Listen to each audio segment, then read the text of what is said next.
थोड़ा डिफरेंस इसलिए ठीक है आकिब भाई, गॉट योर क्वेश्चन। आकिब ने कहा जी थोड़ा सा डिफरेंस होता है। जी सब आई गॉट, मैं अभी शुरू करने लगा हूँ। अच्छा, थोड़ा सा डिफरेंस इसलिए आता है जी क्योंकि बिकॉज बेसिकली सवाल पूछेगा मेरी किताब के अंदर और उसके अंदर थोड़ा सा डिफरेंस है, और थोड़ा सा डिफरेंस इसलिए है बिकॉज इंटरप्रिटेशन थोड़ी सी डिफरेंट हो जाती है, बट ब्रॉड आइडिया सेम ही होगा। ब्रॉड आइडिया सेम ही होगा कि एजुकेशन 50 साल तक होगी, एग्जाम 20 साल में होगा, एग्जाम 35 साल में होगा, ब्रॉड आइडिया सेम होगा, बीच में इंटरप्रिटेशन का थोड़ा सा डिफरेंस आ जाता है, तमाम किताबों में आ जाता है, दैट्स नॉर्मल थिंग। प्लेटो का क्रिटिसिज्म मैंने आपको लोगों को कहा था जी, you will have to discuss that and you will have to share it, but let's हम इसको चलते हैं, हम इसको शुरू करते हैं और फिर आगे चलेंगे। Yes, okay. नाउ अरिस्टोटल के बारे में मैंने आपको थोड़ी बायोग्राफी बता दी थी उसके बारे में, अगर आपको याद हो।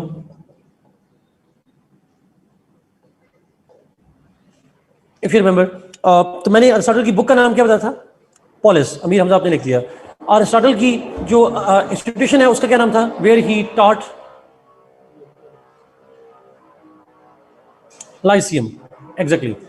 सो ये बेसिक पॉइंट्स हैं जी लाइसियम वगैरह के, जो बेसिक आपको आइडिया होना चाहिए। Now let's begin with his theory. इस पे सवाल किस तरह से आता है? अरिस्टोटल पे सवाल यूजुअली उसकी nature of state, and classification of state.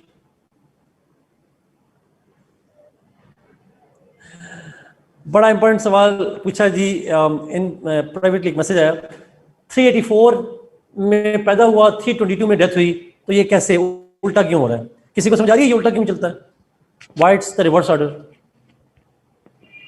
बता दें।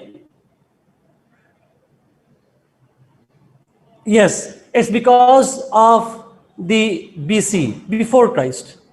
सो ईसा अलैहिस्सलाम से आने से, इसको मैं सिंपल कहता हूँ उर्दू में, ईसा अलैहिस्सलाम, yes, he was born 384 years before the birth of Jesus Christ and he died 322 years before the birth of the Christ. It's reverse countdown till Christ's birth too. समझ आएगी जी? ओके, ग्रेट, गुड, शुक्र। Aristotle पे सवाल आ सकते हैं जी, सवाल question को note कीजिएगा प्लीज। एक आता है उसकी नेचर ऑफ स्टेट और उसकी क्लासिफिकेशन ऑफ स्टेट के ऊपर, that's most likely angle. Second is, second जो प्रोबेबिलिटी है दैट इज, उस पर जो सवाल आ सकता है वो अरिस्टोटल की जो थ्योरी है, it's considered to be, sorry, Aristotle के बारे में एक कोटेशन, एक जुमला बोला जाता है, Aristotle is the greatest but ungrateful student of Plato. Yes Amir Hamza, he is the greatest but ungrateful student of Plato. ये भी एक इंपॉर्टेंट एंगल है। बेसिकली कंपैरिजन है प्लेटो के साथ, कैसे उसका सबसे पॉपुलर शागिर्द था बट बदतमीज शागिर्द था। बदतमीज तो नहीं कहना चाहिए, मतलब सॉर्ट ऑफ जो उसका जो उसके आइडिया से एग्री नहीं करता, he was critic of Plato's ideas, तो कंपैरिजन के सेंस में आ जाता है। बट लेट्स बिगिन, उसकी थ्योरी पे जाते हैं। नाफरमान, okay, let's begin his theory जी। लेकिन कॉन्टेक्स्ट हम स्टार्ट करेंगे कॉन्टेक्स्ट से जी। Classification of state, classification of government, classification of constitutions. Aristotle की थ्योरी में कॉन्स्टिट्यूशन, गवर्नमेंट, स्टेट एक ही चीज है, वो अभी मैं आऊंगा उसके ऊपर जाते हैं। कॉन्टेक्स्ट पे जाते हैं, why Aristotle gave the theory what he gave the theory. अच्छा, एक तरह सवाल मेरा जवाब दीजिएगा। अरिस्टोटल प्लेटो का स्टूडेंट था और प्लेटो ने अपनी आइडियल स्टेट दी थी, ठीक है, प्लेटो ने अपनी आइडियल स्टेट दी थी। अच्छा, जब क्वेश्चन शुरू करेंगे तो मैं लेक्चर कॉन्टेक्स्ट से शुरू करूं, आप क्वेश्चन इंट्रोडक्शन से शुरू करेंगे और फिर आप जाएंगे कॉन्टेक्स्ट के अंदर। अब ठीक है, ये अब भी नहीं ठीक मार्कर।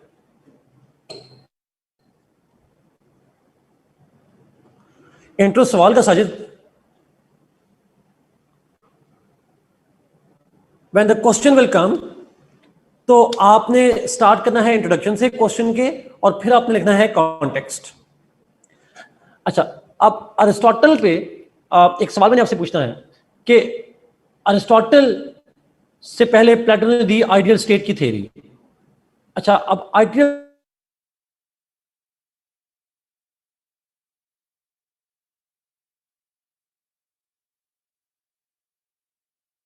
क्या लगता है, was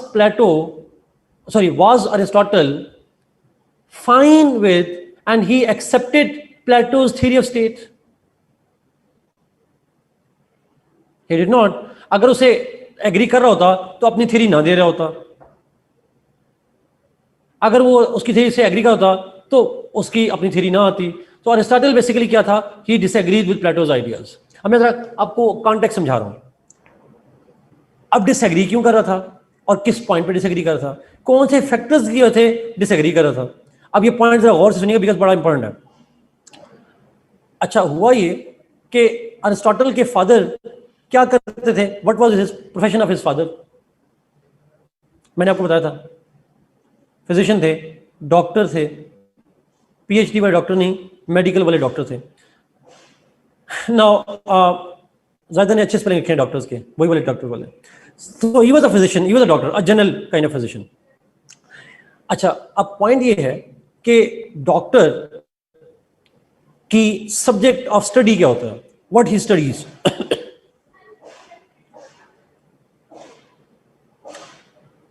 ह्यूमन बॉडीज, डॉक्टर ज्यादा बेहतर जान सकें। एनाटॉमी कहते हैं, एनाटॉमी को स्टडी करते हैं, वो मेडिकल साइंसेज हैं। मेडिसिन और मेडिसिन का ऑब्वियसली इम्पैक्ट जो है वो ह्यूमन बॉडी पे क्या है उसको स्टडी कर रहे थे। उसका सब्जेक्ट मैटर है ह्यूमंस, ह्यूमन बॉडीज, और उसके अंदर डिजीजेज, उसकी केयर और वो सारी चीजें आ जाएंगी। अच्छा, अब सवाल ये है, Aristotle grew with his father and he was kind of, पता नहीं अफसा इन सारों का क्या मतलब है, पैथोलॉजी को तो मैं पैथेटिक आलोजी कहता हूँ सर, बट जो भी है, किनेजियोलॉजी जो भी है, but the point is as part of his father, तो वो उसके साथ अटैच था। और मैंने आपको कहा था कि 17 साल तक, I guess I give you the numbers, वो बेसिक एजुकेशन फादर से ली और उसी के साथ काइंड ऑफ स्टडी करता रहा। Now having said this thing, एक डॉक्टर की मेथड ऑफ स्टडी क्या होती है, अब ये पॉइंट जरा और सुनिएगा। ही वाज एग्जैक्टली, अब दैट वाज द पॉइंट। अब डॉक्टर की मेथोडोलॉजी होती है scientific, and that scientific methodology, science का जो प्रोसेस है स्टडी का या नॉलेज गेन करने का, उसका पहला स्टेप क्या होता है, what is the first step in the study of science, जो हमारी मैट्रिक की किताबों में लिखा होता है। ऑब्जर्वेशन, डेटा कलेक्शन, ऑब्जर्वेशन एक ही बात है, examine. Research starts with observation. Can and does science talk about things that it cannot observe? It doesn't. Mythology पे यकीन नहीं रखती observation. Observation क्या होती है? Observation is trying to understand something using 5 senses. Evidence. 5 senses से acquire करने वाला जो इल्म है उसको हम कहते हैं observation. Hypothesis नहीं, hypothesis और चीज हो जाती है।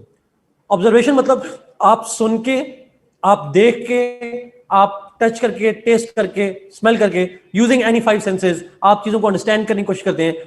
Observation is not looking, it's actually trying to understand something by using 5 senses.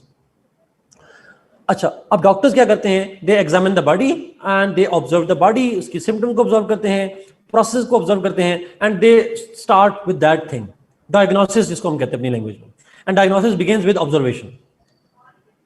अच्छा, the point is, उसके नजदीक अगर बॉडी में प्रॉब्लम होगा डॉक्टर के नजदीक, तो उसको सबसे पहला स्टेप ये करना है, ऑब्जर्वेशन करनी है, हो क्या रहा है। डॉक्टर पूछता है फील क्या कर रहे हो, महसूस क्या कर रहे हो, what is happening to you, and you have to share your experience.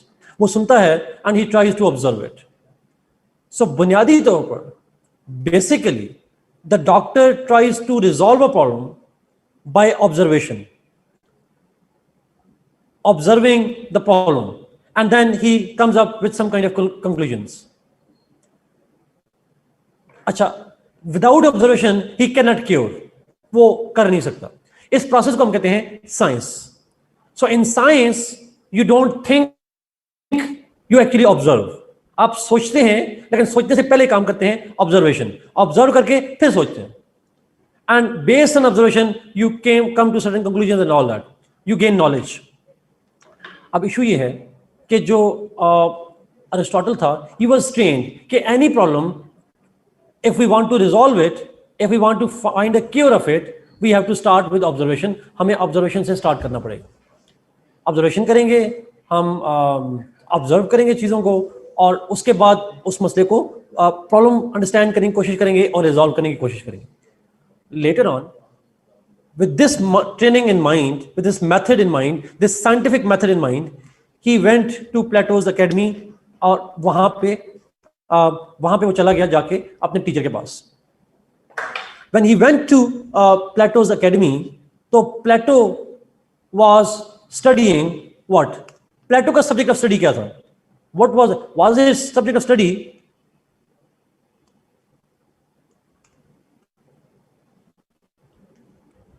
What's how he was studying the context? He was studying state. उसका बेसिक पर्पस था स्टेट. मैंने अगर आपको याद हो कल कहा था कि his main end was state.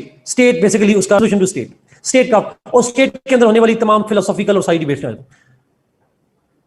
Aristotle की सब्जेक्ट ऑफ स्टडी थी ह्यूमन बॉडी, जो उसके फादर से थी, और इसकी है स्टेट.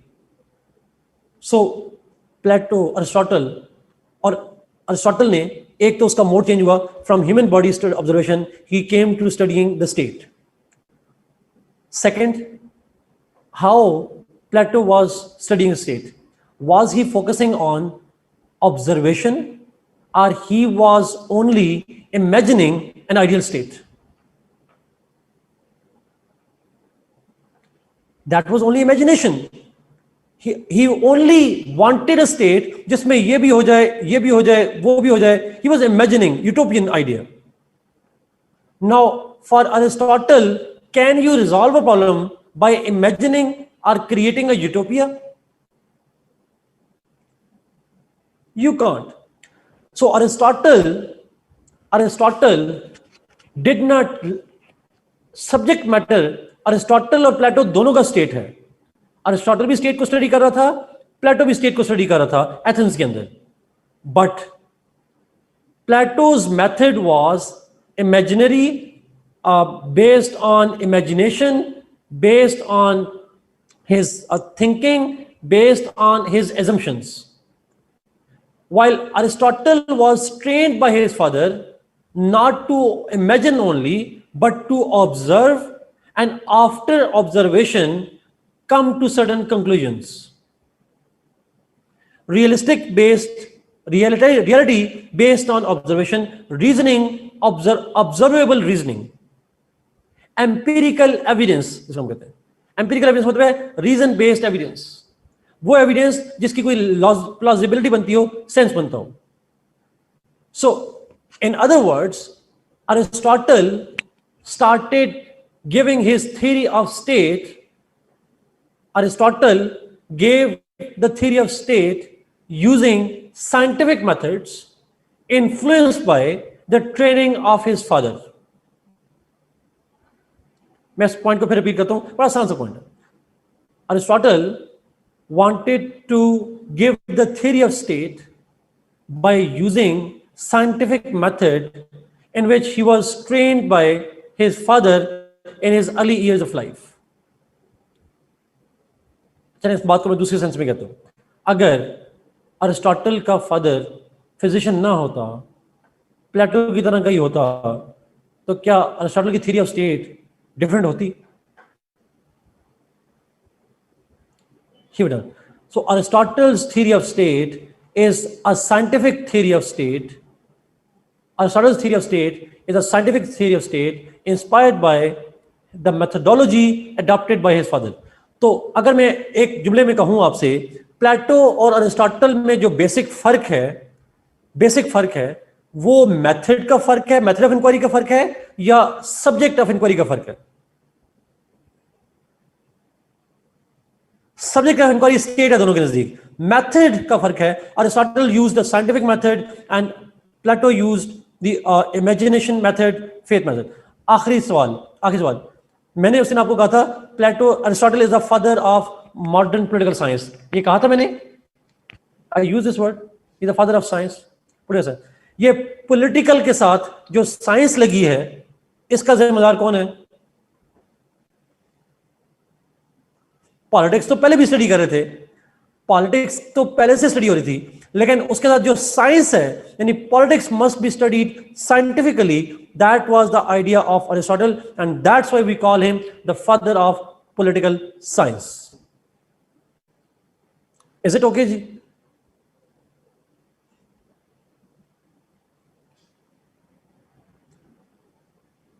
Fine, great. देखे ना, प्लेटो ने अज्यूम किया इंसान की 3 नेचर होती हैं और उस पर वो चला गया, और इससे आगे सॉर्ट चलना शुरू हो गया. ये बेसिकली एक उसकी इमेजिनेशन पे चली गई. यस यू कैन, ये भी बता सकते हैं आप, ये बता सकते हैं, बट मैं बेसिकली समझा रहा हूं. प्लेटो से कंपेयर नहीं कर रहा है सच, मैं बेसिकली बताना ही चाह रहा हूं कि अरिस्टोटल के ऊपर इन्फ्लुएंस था उसके फादर का. He was influenced by the scientific methodology inspired by his father, which he used to investigate the problem of the state. That's the basic context of his theory. Let's begin his theory. Theory of state.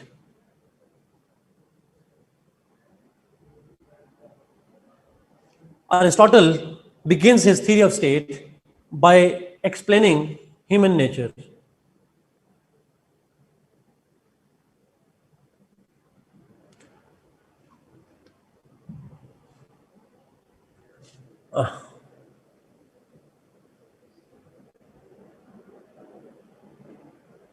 Ji Amna, absolutely जी, अगर आप ये please share करें, that's a wonderful words. Absolutely, this is what I wanted to say. Absolutely, it's a very good, very well worded statement. Please, Aristotle begins his theory. Thank you, Amna. Yes, Ali, exactly. This can be also added into Plato's criticism of Plato's theory. वहाँ भी add कर सकते हैं. Let's begin with human nature. Human nature से start करते हैं. Now, according to Aristotle, man is rational. Man is rational, means man is primarily somebody who is willing to accept reasoning. Man uses logic, reasoning to make a point, to create an argument, and people make rational choices. Among that rationality was the idea that man is social in nature. According to Aristotle, people are by nature social. They cannot live an individualistic life. They cannot live in isolation. Man can only survive when he is accompanied by the other fellow beings. जब साथ इंसान हो तो वो सही जिंदगी गुजार सकता है. Man is a social animal, वो रह सकता है. प्लेटो ने भी कहा था, तैमूर, मैं यहाँ पे हर पॉइंट को प्लेटो से कंपेयर नहीं करेंगे. प्लेटो ने भी कहा था, बट ये टर्म स्पेसिफिकली जो ह्यूमन की नेचर है उसको स्पेसिफिकली एक्सप्लेन जो है वो ये इस सेंस में करता है, सोशलाइजेशन के सेंस में. Now man is social by nature means that man cannot live in isolation. He lives in society. और यहाँ पे ये प्लेटो भी बात यही करता है. अरिस्टोटल ये कहता है, because people are rational, people are wise, they know, they have the knowledge that the best for them is they can achieve the best interest for themselves if they become part of the society. So if I am part of society, I will be serving myself. If I am not part of society, I'm harming myself. So I am wise enough to understand that my best is only in the best of the community. अगर मैं community के साथ रहूंगा तो मेरे लिए बेहतरी होगी, अदरवाइज नहीं होगी. ये ऐसे ही है जैसे इलामा इकबाल ने बाद में कहा दैट फर्द कायम रब्ते मिलत से है, तन्हा कुछ नहीं, मौज है दरिया में, बैर में दरिया कुछ नहीं. सो इंसान जो है, जो इलामा इकबाल के नजदीक इंसान मिलत के साथ है, मुसलमान जो है वो मिलत के साथ हैं, अकेले कुछ नहीं है, इंडिविजुअली नथिंग. इसने भी कहा इंसान मिलत तो लफ्ज यूज नहीं किया, उसने कहा man without community is nothing, man without society is nothing. He can't live individualistic life. His best are served if society is there. और साथ ही ये भी कहा उसने, साथ ही उसने ये भी कहा कि among all social and community institutions, state is the best community। जितनी भी फैमिली हो सकती है, ट्राइब हो सकता है, लेकिन सबसे बेहतरीन कम्युनिटी क्या है? That is state. प्लेटो भी यही कहता था, खैर प्लेटो का भी यही आइडिया था। कंपैरिजन पे सवाल कम आता है, लेकिन अगर आ जाए तो आप लिख लीजिएगा। He says, Aristotle says that man can best live in a community, and the best community is state. In other words, man is best served in a state. State का होना एक इंडिविजुअल के लिए बहुत जरूरी है। It's so important. It's so important.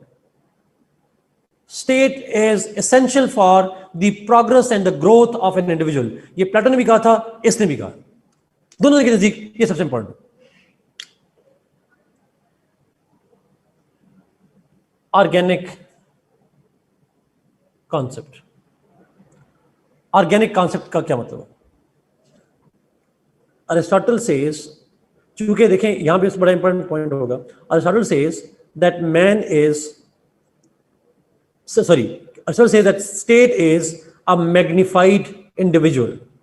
ये उसके एग्जैक्ट वर्ड्स हैं। जो स्टेट है वो मैग्निफाइड इंडिविजुअल है। एक इंसान को बड़ा कर दें, एक इंडिविजुअल को बड़ा कर दें तो स्टेट बन जाती है। In other words, he is trying to create an analogy between individual and state. वो स्टेट और इंडिविजुअल में एक एनालॉजी क्रिएट कर रहा है। एनालॉजी से मतलब क्या है? कंपैरिजन क्रिएट कर रहा है। And what does it mean by comparison? It simply means that individual anatomy and state anatomy are comparable. Human behavior and state behavior is comparable. उसने स्टेट की और इंडिविजुअल की एनालॉजी क्यों क्रिएट की? Why he created that analogy? Because उसके father के पास जब वो स्टडी कर रहा था, ही वाज स्टडीइंग ह्यूमंस, एंड जब वो प्लेटो के पास आया एथेंस में, उसका सब्जेक्ट ऑफ स्टडी बन गया स्टेट। तो आप भी तो क्या करते हैं? आप अपनी स्टडीज को कंपेयर करते हैं अपनी लाइफ के साथ। So he try to compare both of them. So at home he was studying body, human beings, and in institution, in academy, he was studying state. So he tried to compare. Man is a magnified individual. Means people are like, state is, man नहीं कहा, state is a magnified individual. Means state is like people. State जो है वो इंसानों की तरह होती है। अच्छा, कैसे एनाटॉमी और फंक्शन की बात करें? एक एग्जांपल दूंगा, आप सुनिएगा प्लीज। अगर आप जानते हो तो ह्यूमन बॉडी के अंदर there are different systems that work and collectively they make the body work. So for example there are different classifications of systems and they collectively work as a part of state, as a part of body. State में भी, according to Aristotle, state के अंदर भी there are different institutions. there is society, there are citizens, there is education, there are rulers, there are different people, and collectively they make the state work. So it's kind of a unified function from multiple systems.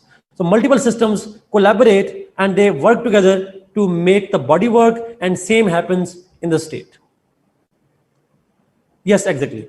So this is जिस तरह organism बनाते हैं, individuals make up state. Exactly. प्लेटो का इस पे different opinion है। प्लेटो का organic के कॉन्सेप्ट पे है, लेकिन और तरह से। नाउ ऑर्गेनिक कॉन्सेप्ट में इसलिए हम कहते हैं, अकॉर्डिंग टू अरिस्टोटल, जो स्टेट है वो ऑर्गेनिक होती है। Means state is like human beings. Organic का मतलब लिविंग बीइंग्स की तरह होती है। It behaves like individuals and individuals behave like state. दोनों के दरमियान में कंपैरिजन होता है। आई डोंट नो, अगर आपको हम जब पढ़ाते रहे करंट अफेयर्स तो कभी थ्यूसिडिटी स्टेप सुना हो तो मैं अक्सर रिलेट करता हूँ कि जी वो शरीका वाला कॉन्सेप्ट हो जाता है। आप कोई भी चीज यूज करते हैं तो आप उसको रिलेट कर देते हैं कि जी इंडिविजुअल के अंदर सारा। तो समहाउ इंडिविजुअल का जो बिहेवियर होता है स्टेट का बिहेवियर से साथ कोरिस्पॉन्ड करता है।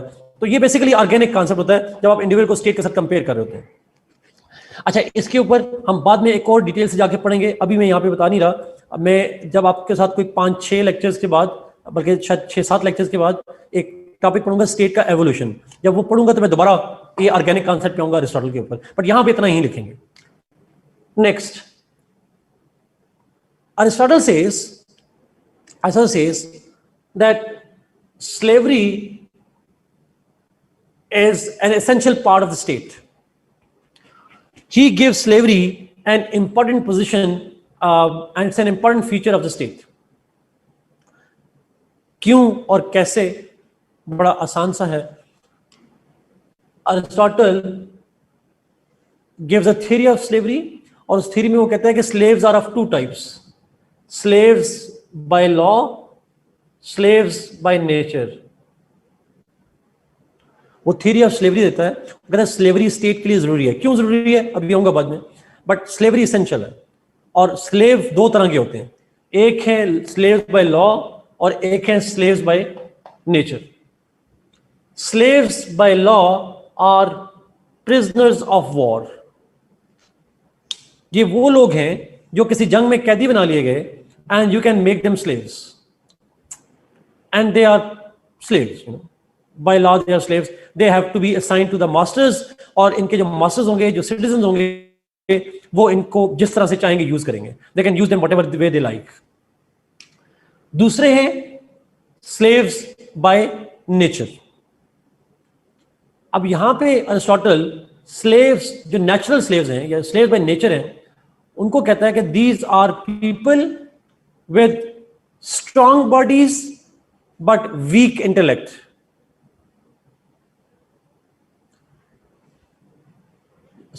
स्लेव बाय लॉ कौन से हैं? These are prisoners of war. जो जंग में कैदी बना लिए जाएंगे उनको बाय लॉ स्लेव बना दिया जाएगा, तमाम लोगों को। लेकिन स्लेव बाय नेचर कौन से हैं? ये वो लोग हैं who have strong bodies but weak intellect, and because they have weak intellect they cannot be citizens, but because they have strong bodies so they can be suitable for being slaves, गुलाम बना लेते हैं। और as slaves they will have to do the work for their masters। अब masters जो होंगे, उनके जो मालिक होंगे, जो सिटीजन होंगे, उनके लिए ये फिजिकल लेबर कर रहे होंगे। सो उनका इंटेलेक्ट वीक है और इसलिए वो क्या करेंगे, और बॉडी के लिए स्ट्रांग है तो वो स्लेव बन के फिजिकल काम करेंगे, लेबर करेंगे। अब इनके लिए वो कहता है, स्लेव बाय नेचर के लिए कहता है, वो कहता है ये जो स्लेव्स बाय नेचर हैं, क्योंकि प्रिजनर ऑफ वार तो कभी कभी आते हैं ना, mostly slaves will be slaves by nature, ये तो कभी कभी आते हैं ना। वार होगी तो आएंगे, वार नहीं होगी तो नहीं आएंगे। स्लेव बाय जो नेचर है, अरिस्टोटल कहता है physical work for masters and masters will work for state. Umar उस पे आऊंगा। मास्टर्स के लिए काम करना is the same as working for the state, वो बात एक ही है। अच्छा, अगला पॉइंट बड़ा इंपॉर्टेंट, वो कहता है कि जो स्लेव्स बाय नेचर हैं, जो मोस्टली स्लेव्स होंगे, वो कहता है कि ये slaves they are very very important once.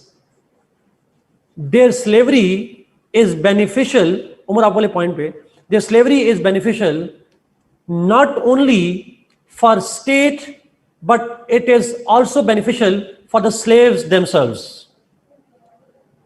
ये स्लेव होंगे, इसका फायदा इन स्लेव्स को भी है और इसका फायदा स्टेट को भी है। क्या फायदा है? स्लेव्स को फायदा ये है, स्लेव्स का बेनिफिट ये है that when they will be working for their masters and masters have intellect and slaves have no intellect, so when they will work with the masters who have intellect, they will learn from them. By staying in the company of their masters, they can improve their knowledge, they can improve upon their intellect, and if they improve their knowledge and if they improve upon their intellect, then they can be freed। उन्हें गुलामी से आजाद किया जा सकता है। So if they are slaves, they will get the chance of working for the people who have intellect, and by working with them they will learn, induce knowledge, they will induce intellect, as a result of which they can be freed. तो masters जो हैं उन slaves को जिनका intellect develop हो जाएगा उनको free कर देंगे। तो फायदा किसका हुआ? उस स्लेवरी का फायदा स्लेव का हुआ कि उन्होंने लर्निंग की और उन्होंने इंटेलेक्ट किया, और उसका नतीजा ये निकलेगा they can come out of slavery. State को कैसे फायदा होगा? How state will benefit? Aristotle कहता है that the benefit to state shall be, the benefit to state shall be that the slaves, when they will do the physical labor, when slaves will do the physical labor, then the citizens will have spare time. मैं first can citizen हूं, मेरे पास 4 slaves हैं, slaves मेरी सारी जरूरतें पूरी कर लेंगे, मेरा मैनुअल वर्क कर देंगे, then I will be having leisure time and I can use that time for the service of the state. I can use, as a citizen, I can use that time, that leisure time, for the interest of the state. तो state को benefit होगा। Manual work करूंगा, citizen फारिग होंगे, वेले होंगे, वो अपना इंटेलेक्ट को यूज करेंगे स्टेट इंटरेस्ट के लिए। That's the idea of Aristotle. Is it clear जी? मुश्किल तो नहीं है, आसान सा point. Okay, let's move to the next point, the concept of distributive justice. अच्छा, अगर आपको याद हो, हमने प्लेटो की दफा उसका कॉन्सेप्ट पता है जस्टिस का। No, slaves are not citizen जी। मैं पहले कहा स्लेव्स आर नॉट, स्लेव्स के बारे में एक लफ्ज याद रखिएगा, ये एक सवाल पूछा गया था। स्लेव्स के बारे में याद रखिए, they are commodities, they can be sold, they can be bought, they can be killed. Slaves are commodities, not humans. Citizens have rights. अच्छा, डिस्ट्रीब्यूटिव जस्टिस पे आते हैं।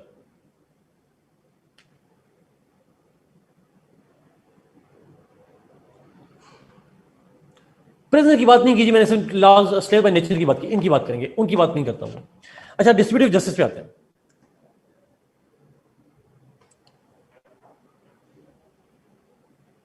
नाउ, प्लेटो का था कॉन्सेप्ट ऑफ जस्टिस और अरिस्टोटल का कॉन्सेप्ट है distributive justice.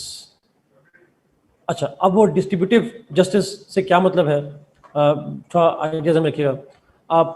Aristotle कहता है that the justice is if everybody is given the favors, if everybody is given the rewards, the benefits, if he serves the state. Rewards, privileges must be given on the basis of the people's contribution to the state. अगर आप state के लिए काम करें और state आपको बदले में उसकी reward they they, then that is what he calls distributive justice. State का, अच्छा, स्टेट का इंटरेस्ट, अगेन अदीला वाला पॉइंट, अगर स्टेट का इंटरेस्ट है मतलब क्या है? स्टेट का इंटरेस्ट होगा तो लोगों का इंटरेस्ट होगा, बिकॉज मैंने पहले कहा था if state grows the people get benefit, individual is nothing without the state. So जब कोई इंडिविजुअल स्टेट के लिए कंट्रीब्यूट कर रहा है, इसका मतलब वो सबके इंटरेस्ट के लिए कंट्रीब्यूट कर रहा है, तो उसको स्टेट रिकॉग्नाइज करे और उसको रिवार्ड्स दे। मॉडर्न दौर में हम क्या कहते हैं? सितारा बिसालत, तमगा इम्तियाज, पता नहीं क्या क्या इम्तियाज, बिसारत, जितने भी नाम है वो सारे तमगे आपको दे देते हैं। That's all kind of acknowledgement of your contributions.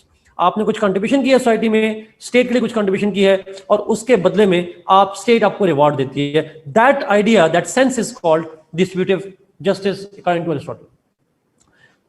अगर ऐसा ना हो, वो कहते अगर ऐसा ना हो, then it is likely that उस स्टेट में फिर रेवोल्यूशन आ जाता है। रेवोल्यूशन पे मैं बात थोड़ी देर बात करूंगा, बट दिस इज इंपॉर्टेंट। उसने कहा अगर जस्टिस नहीं होगा तो स्टेट में रेवोल्यूशन आ जाते हैं। वो रेवोल्यूशन क्या होते हैं वो बाद में आऊंगा रेवोल्यूशन के ऊपर। But this is the concept. इसका जस्टिस का कॉन्सेप्ट प्लेटो के जस्टिस के कॉन्सेप्ट से एंटायरली डिफरेंट है। यहां पे इसका कॉन्सेप्ट को हम कहते हैं distributive justice. Last point ji, state is a means, not the end. State is a means and not the end. Not contributing, then he will not get any benefits. जी 1 minute बाद जी मैं break दे रहा हूं नमाज की, 1 minute सिर्फ और लीजिएगा.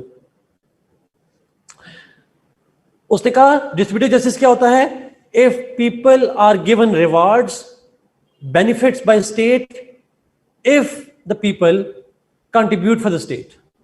अगर लोग स्टेट के इंटरेस्ट के लिए कुछ कर रहे हो, कलेक्टिवली कम्युनिटी के इंटरेस्ट के लिए कुछ कर रहे हो, तो स्टेट को चाहिए कि उनको रिवार्ड्स दे. अगर ऐसा करेगी, इसको वो कहता है this is called justice, distributive justice कहते हैं उसको. State is a means and not an and. ये पॉइंट जरा सुन लीजिएगा जी. स्टेट इज अ मींस से मतलब ये है दैट जो प्लेटो के नजदीक, अगर आपको याद हो, मैंने कहा था state is the end.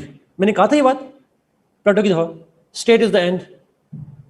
End और मींस की एनालॉजी हमने बनाई थी.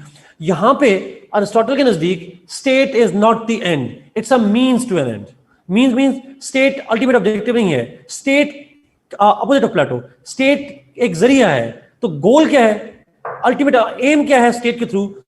ही says that the ultimate aim of the state is the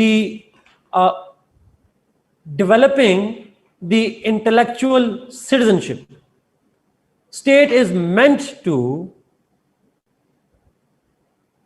according to Aristotle, state is not the end, state is a means to an end. And what is the end of the state? According to Aristotle, the end of the state is the moral well-being, the development of virtue in the people.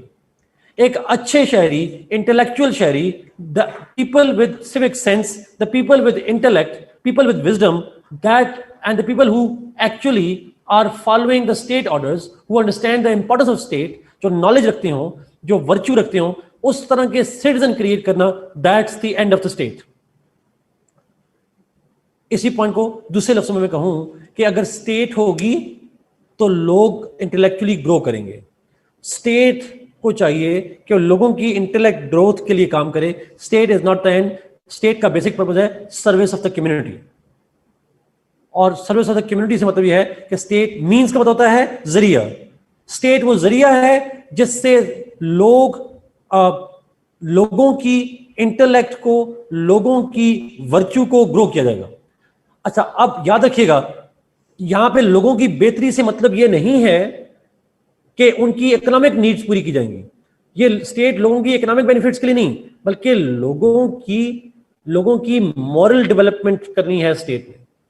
That's the aim of the state, to grow the moral, to develop the morality among the people. Is it clear जी? Moral and ethical development, exactly that's the point. Virtue develop करना है, that's what the state is. Slave citizen नहीं होते जी, slaves are only the tools. Is it clear? अच्छा, नमाज की break लेनी है? कुछ बच्चे मुझे मैसेज आए एक दो कि जी नमाज की 5 मिनट की ब्रेक लेनी है. The end of the state is moral development of the people.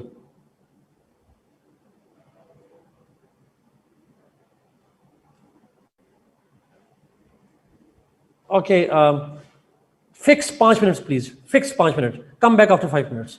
मेरे पास 6:27 हुए, लेट्स कम एट 6:32.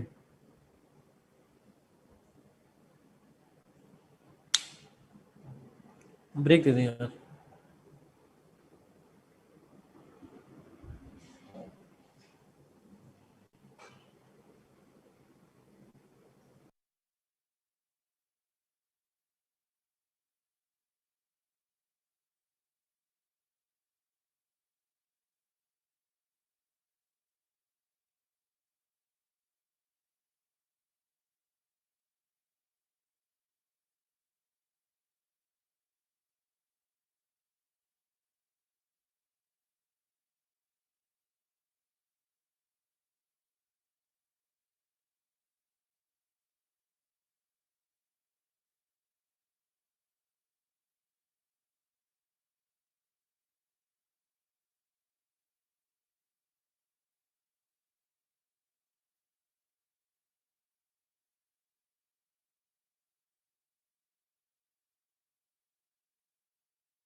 अस्सलाम वालेकुम जी, वेलकम बैक। रिदा बेसिकली हम डिस्कस कर रहे थे उसकी थ्योरी ऑफ स्टेट, और उसमें ये 4-5 पॉइंट है, ये आसान से पॉइंट है, इतने मुश्किल नहीं है। उसने ह्यूमन नेचर के बारे में कहा। ह्यूमन नेचर इज, अगर आपको रिदा मेरी आवाज़ आ रही है तो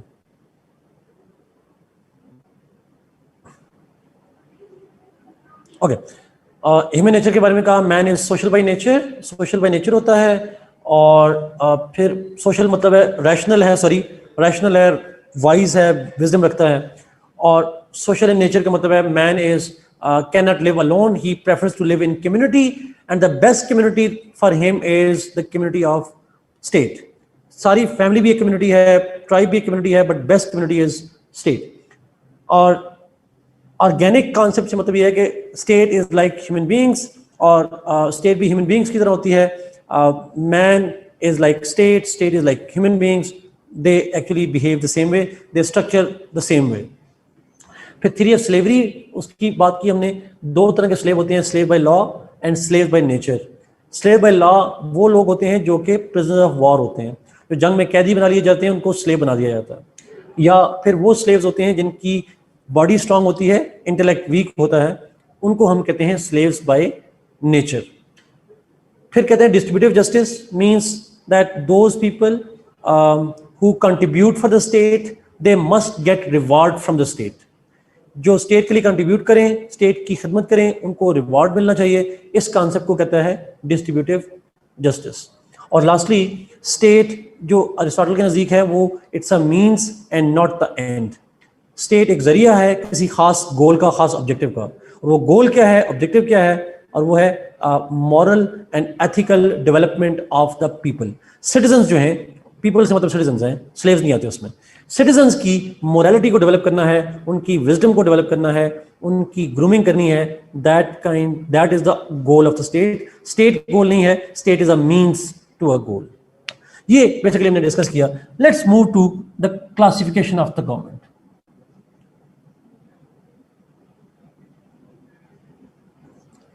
क्लासिफिकेशन ऑफ स्टेट जी, ओनली सिटीजन। देखें अरिस्टोटल की सारी थ्योरी में स्लेव का जिक्र ही नहीं है। स्लेव्स आर, पहले उन्होंने बड़ा अच्छा ऊपर एक जुमला लिखा उन्होंने किसी ने कि जी slaves are tools with voice. ये वो टूल्स हैं जिनकी आवाज होती है बस, that's absolute no rights at all. Okay, classification of state. Classification से मतलब ये है कि स्टेट को, अगर सुनिएगा बड़ा इंपॉर्टेंट पॉइंट, अब यहां पे इसको लिंक करेंगे लाइफ के साथ थोड़ी सी। Yes, when slaves are free जी, अगर वो इंटेलेक्ट ग्रेन कर लेंगे यहां पे, तो फिर वो सिटीजन बन सकते हैं। Yes yes, it can after it gains intellect. But क्या प्रिजनर ऑफ वॉर सिटीजन बन सकते हैं? If I ask you, no, they can't be. Okay, classification पे जाते हैं। नाउ ये जरा लफ्ज गौर से सुनिएगा प्लीज, ये क्योंकि किताबों में आपको समझ नहीं आएगी। होता ये है कि जो अरिस्टोटल है, he follows the scientific method. और साइंटिफिक मेथड में जब आप स्टेट को एक्सप्लेन करते हैं, तो आप science debates on not what ought to be done, it explains what things are.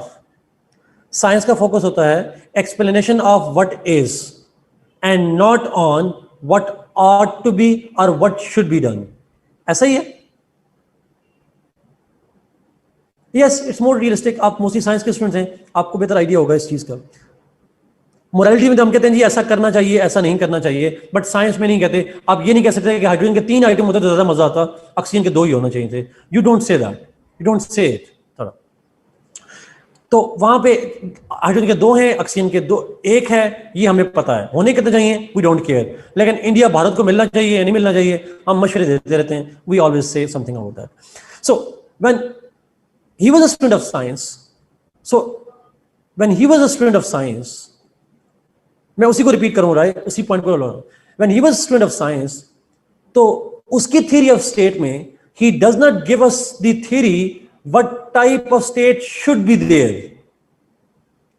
Instead of saying what type of state should be there, ideal state कैसी होनी चाहिए, ये कहने के बजाय he emphasizes upon explanation of the existing states.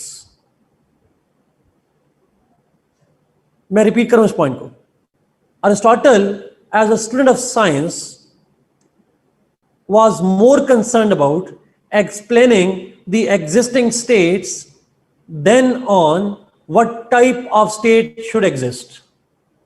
बात समझ आ रही है आपकी?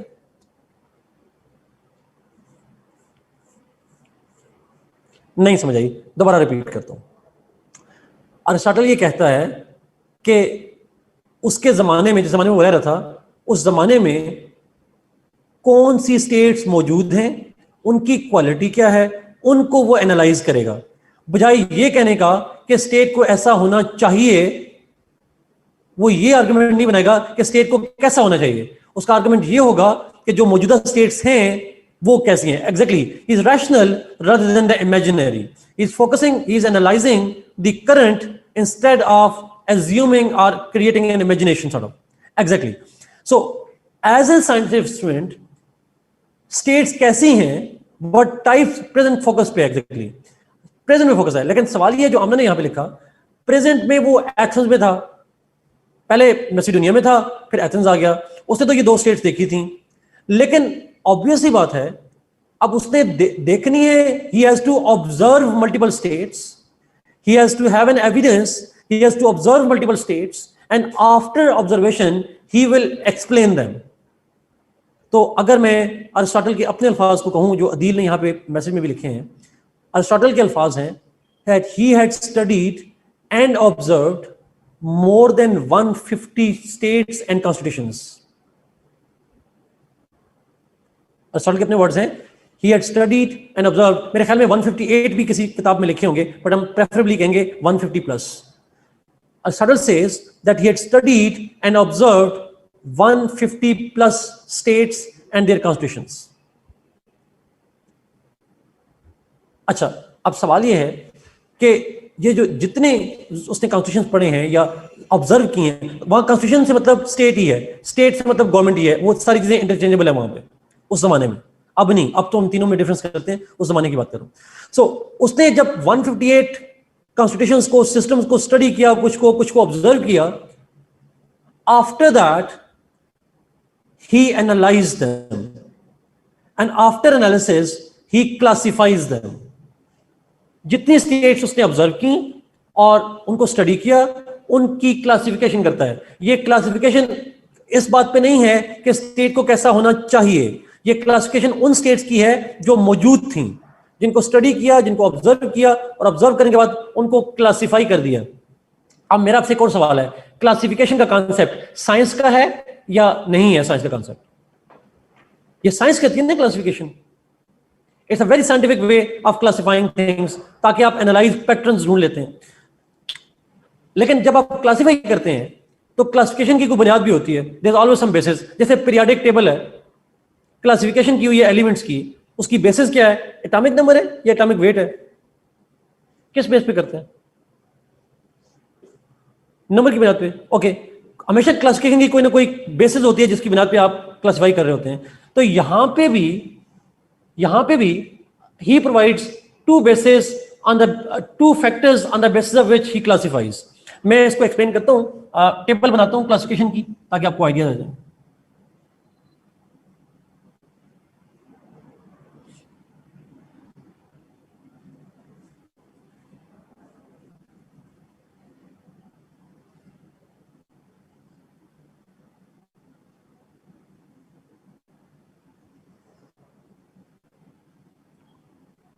मैं टेबल बताता हूं, फिर मैं एक्सप्लेन करता हूं इस सारे पॉइंट को।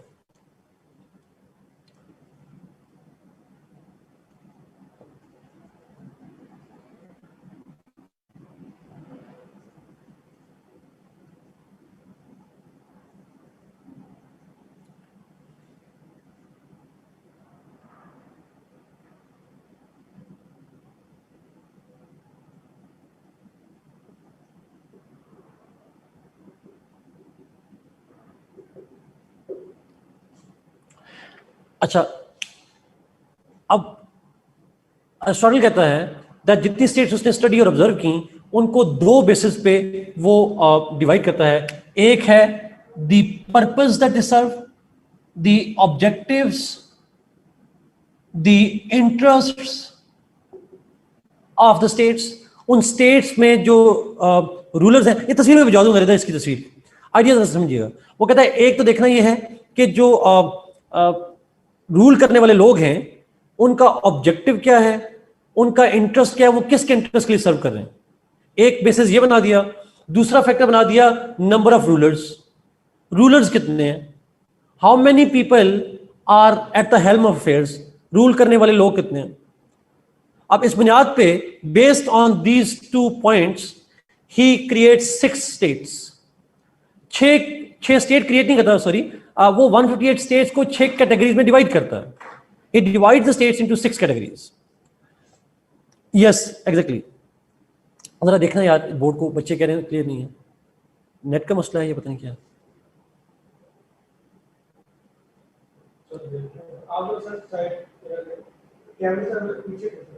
मैं पीछे हो जाऊं, इतना पीछे हो सकता हूँ।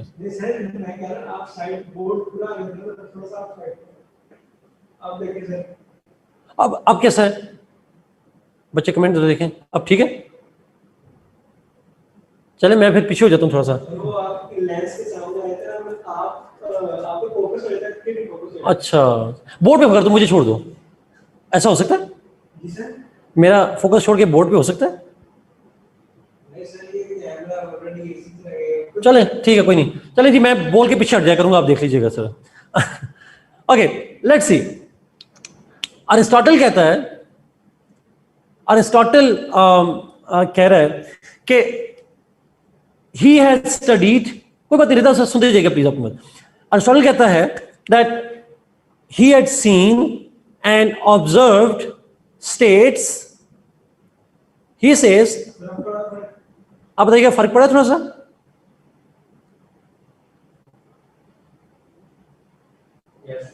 Okay great great great, but great हो गया जी, ठीक होगा।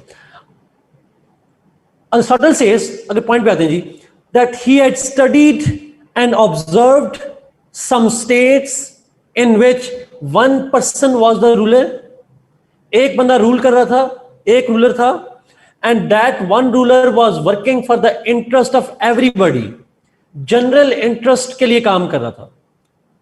That one person was working for the interest of everybody in this community, and he called it monarchy. अच्छा याद रखिएगा ये उसकी डेफिनेशन है, हमारी नहीं है। मॉडर्न दौर में हम मीनिंग कुछ और लेते हैं, ये उसके वक्त की, मैंने कहा खुद फिलोसोफर नहीं बनना, उसने कहा उसके मीनिंग है, हम मॉडर्न दौर में उसको नहीं मानते। He says that when one person, he had seen states, हो सकता है वो 2 स्टेट हो सकता है 20 हो 15 हो, but he had said he had seen states जहां पे one man was ruling for everybody's interest, that kind of state is called monarchy. And he also says he had seen and observed states where one man was ruling for selfish interests, and he called it tyranny. Selfish interest से मतलब यह है that one man was working for himself, his friends, his family, selfish interest के लिए काम कर रहा था। ये उसकी ऑब्जर्वेशन है, उसका ख्याल नहीं है, उसकी ऑब्जर्वेशन है। करप्ट था एग्जैक्टली, जो भी कह लें, बट tyranny कहता है उसको। Then he said he had seen states, multiple states in which few persons were the rulers. कोई एक रूलर नहीं था, 4, 5, 6, 7, 8, 10 लोग थे, and they were working for general interest or the interest of the entire community. He called it aristocracy. And then he says he had seen and observed states in which few persons were ruling, and those few persons were ruling for the interest of themselves, अपने interest के लिए, selfish interest के लिए काम कर रहे थे, not for the common public. He called it oligarchy, उसने कहा oligarchy. And then he says that he had seen and observed states in which many persons were ruling. Many से मतलब majority भी हो सकता है, सारे भी हो सकते हैं, all of them भी हो सकता है, and those many or majority were ruling for everybody's interest, collective interest of everybody. He called it polity. उसको polity कहता है, where many or most of them were working for interest of the entire community. He called it polity. लेकिन उसने कहा उसने ऐसी states भी देखी जहां मेजॉरिटी ऑफ द पीपल और most of them were ruling and they were working for their selfish interests. Every person was being selfish at that system. He called it democracy. He called that system as democracy. मैं एक दफा repeat करता हूं जी, और सुनिएगा जिन बच्चों को समझ नहीं आई. He says that he had seen and observed. तमाम जुमलों में आप लिखेंगे seen and observed. He had seen, he had observed states in which one person was ruling for collective interest of the community. He called it monarchy. But he said he had also seen some other states where one person was ruling, and that one person was ruling for selfish interests, personal interest of himself. That system is called tyranny. And then he says he had seen and observed states जहां कुछ लोग rule कर रहे थे, few people were ruling, and those few people were ruling for everybody's interest. He called it aristocracy. And then he had seen some other states where few people were ruling, and those were ruling for selfish interest. He called it oligarchy. And lastly, he had seen and observed states जहां पे many people were ruling, majority लोग rule कर रहे थे या सारे लोग rule कर रहे थे, डायरेक्ट डेमोक्रेसी थी, and those people were ruling for common interest of everybody. He called it polity. And lastly, he says that he had seen states in which many people, majority of people were ruling, and those people were ruling for selfish interest. Each individual was selfish. He called it democracy. तो आप लोग please democracy के को critical ना देखिएगा please, because ये सारी terms जो हैं ये उसके मीनिंग उसके हैं. मॉडर्न दौर में ना डेमोक्रेसी हम उसको कहते हैं, ना इसको टेरिनी कहते हैं, ना ऑलिगार्की, ना मोनार्की, ना अरिस्टोक्रेसी, ना पॉलिटी. मॉडर्न दौर में इन तमाम टर्म्स के मीनिंग डिफरेंट है, उसके मीनिंग कुछ और है.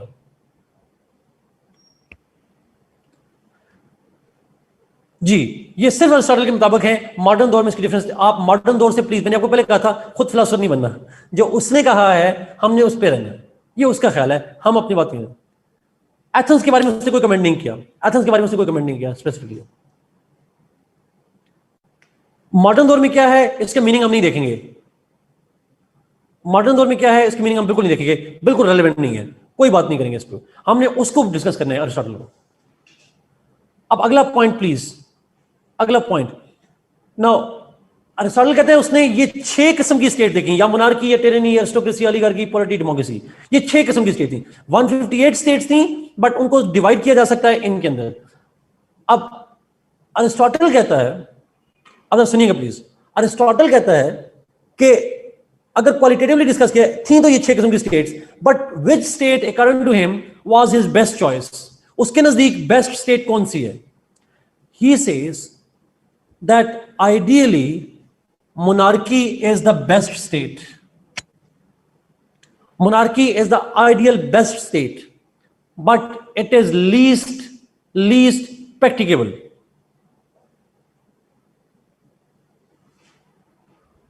I repeat this point. Monarchy is the best state, but it's the ideal state, but it is least practicable. और लीस्ट प्रैक्टिकल क्यों है, जो हमने आखिरी पॉइंट लिखा उसी की डेप्थ में मैं जा रहा हूं. इसलिए because there is a fear that monarchy can turn into tyranny. Fear ये है that monarchy can turn into tyranny. और ये बेस्ट है, ये बेटर है, ये गुड है. This is 1, this is 2, this is 3. ये आइडियल लिंकिंग है. They all are good. ये सारी अच्छी हैं. सारी अच्छी क्यों है? बिकॉज मोनार्की, एरिस्टोक्रेसी, पॉलिटी, ये तीनों पब्लिक इंटरेस्ट को सर्व करेंगे. They are pure states, they work for communities interest, and they all are bad. Tyranny भी बुरी है, ऑलिगार्की बुरी है, डेमोक्रेसी बुरी है, सारी बुरी हैं because they are corrupt forms. They corrupt forms. लेकिन अच्छों में सबसे अच्छी है मोनार्की, और बुरों में सबसे बुरी है tyranny. The worst of the bad is tyranny. अब सवाल यह है, जो आपकी बेस्ट है वो वर्स्ट में कन्वर्ट हो सकती है. जो बेस्ट है it can revert into tyranny, because एक बंदा जो रूल कर रहा है, जनरल इंटरेस्ट के लिए, ही कैन गेट करप्ट, और if he is replaced by new one and the new person can be corrupt. और जब एक बंदा करप्ट हो जाएगा तो वो वर्स्ट फॉर्म ऑफ गवर्नमेंट बन जाएगी. This is our analysis, our interpretation जी, ये हमारी इंटरप्रिटेशन है, हमारा एनालिसिस है. सो monarchy can turn into tyranny, and that will be a nightmare, that will be a disaster. Therefore, this may be the ideally best one, but practically the best state is polity. इसको मैं अगर दूसरे लफ्जों में कहूं, monarchy is the most desired but least practicable. Polity may be least desired but most practicable. Exactly, Amna. Polity is least of the desired, but the most practicable, the most workable. That's what is the idea. Or फिर सुनिएगा, this is best, this is second best, this is third best, this is worst, this is less bad, this is least bad. ये उसकी classification है जी, सारी की सारी. आखिरी 2 minute मैं लूंगा, फिर आपके क्वेश्चन लूंगा 5-6 मिनट के लिए. According to Aristotle, उसकी ऑब्जर्वेशन है, his observation is that none of these six forms remains permanent. There is always a probability that one state will turn into another one. There's always a fear that one form will turn into another. अब ये Aristotle कह रहा है, मैं नहीं कह रहा. वो कहता है, he says that monarchy turns into tyranny. Politics practically best है, ये उसका आइडिया है हमारा. हम जो भी कहेंगे, हम इंटरप्रिटेशन अपनी भी करेंगे तो उसी के आइडिया की करेंगे, खुद से कोई नहीं ऐड कर रहे हैं हम लोग, ये याद रखिएगा प्लीज. अब ये सारा कुछ वही कह रहे हैं. उसने कहा monarchy over the period of time turns into tyranny. Tyranny after some times turn into aristocracy. Aristocracy turns into oligarchy. Oligarchy turns into polity. Polity turns into democracy, and democracy turns back into monarchy. Each form gets perverted. ये लफ्ज़ उसने perversion का use किया हुआ है. Perverted form का मतलब होता है इम्प्योर, बुरी फॉर्म. ये सारी बुरी हैं. मोनार्की बुरी होकर टिरनी हो जाती है. टिरनी फिर अरिस्टोक्रेसी पॉजिटिव में चेंज हो जाती है. अरिस्टोक्रेसी फिर कन्वर्ट हो जाती है ऑलिगार्की में. ऑलिगार्की कन्वर्ट होती है पॉलिटी में, और पॉलिटी कन्वर्ट होती है डेमोक्रेसी में, और डेमोक्रेसी से फिर आ जाती है मोनार्की, और ये साइकिल चलती रहती है. एक साथ आपका सवाल बहुत ही इंपॉर्टेंट है. एक जुमले के बाद मैं आपके सवाल पे आ रहा हूं. वो कहता है ये जो चेंज होती है from one form to another form, ये जो ट्रांजिशन है, he calls it revolution. Yes, Amna. He calls it revolution. So monarchy से tyranny जाएगा, revolution. tyranny से aristocracy, revolution. यहाँ से oligarchy, revolution. revolution, हर change जो है, that's revolution. साथ answer to your question is yes, he does. अब वो revolution क्यों आते हैं? एक फॉर्म से दूसरी फॉर्म में क्यों कन्वर्ट होता है? मोनार्की से टिरनी क्यों आती है? टिरनी से अरिस्टोक्रेसी क्यों आती है? अरिस्टोक्रेसी से ऑलिगार्की, ऑलिगार्की से पॉलिटी, पॉलिटी से डेमोक्रेसी, डेमोक्रेसी से मोनार्की क्यों आती है? ये रेवोल्यूशंस क्यों आते हैं? He gives two reasons. He gives two reasons. ये मैं मजीद नहीं पढ़ूंगा, ये आपने खुद पढ़ लेना, बड़ा आसान सा है. एक है general causes. General causes, general causes means जो कॉमन है तमाम स्टेट के लिए, तमाम स्टेट्स में जनरल फैक्टर्स हैं. And then second are particular causes in particular states. एक है जनरल causes जो तमाम के ऊपर अप्लाई होंगे, रीजंस होंगे. And then there are particular causes in particular states. यानी हर स्टेट के अंदर कुछ अलग अलग फैक्टर्स भी होते हैं जो रीजन बन जाते हैं. But whatever is the case, whatever are the reasons, the revolution does take place in state. मैं फिर रिपीट करूं जी लास्ट पॉइंट को. मैंने कहा रेवोल्यूशन होता है एक स्टेट से दूसरी स्टेट में ट्रांसफॉर्मेशन को हम रेवोल्यूशन कहते हैं. और रेवोल्यूशन होने की वजह दो होती हैं.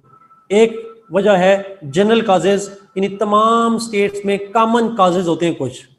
जैसे मैंने कहा जस्टिस नहीं होगा, डिस्ट्रीब्यूटिव जस्टिस नहीं होगा तो रेवोल्यूशन आ जाएगा. और दूसरा उसने कहा पर्टिकुलर स्टेट्स में पर्टिकुलर काजेज होते हैं। पर्टिकुलर स्टेट का मतलब क्या हुआ कि फॉर एग्जांपल अरिस्टोक्रेसी में एक खास वजह होगी, टेरिनी में एक और खास वजह होगी, डेमोक्रेसी में एक और खास, पर्टिकुलर स्टेट्स में पर्टिकुलर रीजंस आ जाते हैं, उसकी वजह से आते हैं। So which one is a perfect state? Ideal state कौन सी है? No one, no one is an ideal state. That's the point. This is all about his theory जी। प्लीज पहले तो बताइएगा बाय एंड लार्ज थ्योरी की समझ आइए? ये तमाम रीडिंग के अंदर मौजूद है मरियम। मुश्किल तो नहीं है थ्योरी? Is it difficult?